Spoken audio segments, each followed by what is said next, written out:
A little girl finds her dog dead with his legs in the air and she asks her dad why it's like that. Dad says, "It has died and it's like that so Jesus can pick it up and take it to heaven." The next day girl says to dad, "Mom nearly died today. She was on her back with her legs in the air shouting, 'Oh Jesus, I'm coming, I'm coming,' and if the milkman hadn't been holding her down we would have lost her for sure."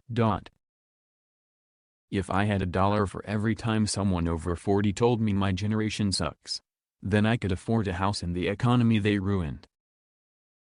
Everybody knows somebody called Dave. Dave is an advertising executive in LA, who is always boasting that he knows everyone on the planet. They all know him. His colleagues love hearing his stories about this celebrity, or that politician. However, his boss doesn't believe a word, challenges him to prove his boasts. "Boss, I'll name 3 people. If you can't prove you know them, they know you. You're fired. I'll make sure you never work in this town again." Dave: "Boss, I know everyone." "Who's first?" "Boss, Tom Cruise." Dave: "Me Tom were in acting class at Yale. We go way back." So they drive up to Beverly Hills, knock on Tom's mansion door. Tom answers, says, "Hi Dave, I've just got the new Mission Impossible script. Come have a read. Tell me what you think." Boss is suitably impressed. "Boss, okay, well done." Next is the president, Barack Obama. This identifies stage of the joke. Dave: "After I left Yale, I was an undergrad at Harvard Law. I roomed with him before he met Michelle." So they go out to Washington, start a tour of the White House. Just as they're passing the West Wing,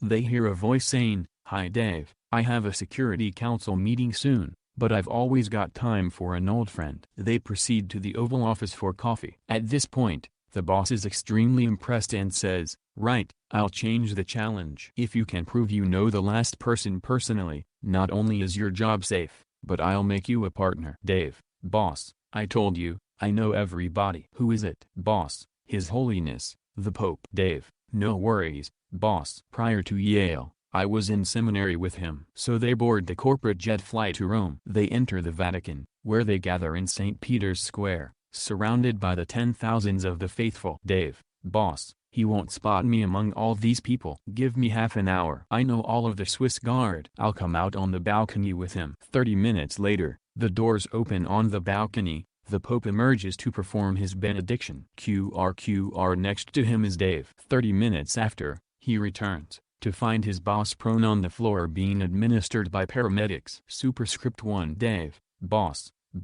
what happened?" "Boss, I had a heart at acknowledgement." Dave: "But boss, I told you I knew him." "Boss, it wasn't that."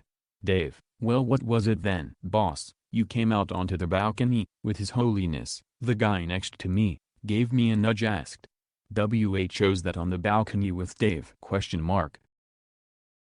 Everyone knows about Darth Vader, but very few people talk about his wife. Ella wasn't great at conquering planets, but she did make it easier to navigate the Death Star. Ever wonder why there are always stories about vampires in Europe but none in Africa? Well, turns out vampires are allergic to holy water. Also turns out they bless the rains down in Africa. Please smash the like button, and subscribe to my channel.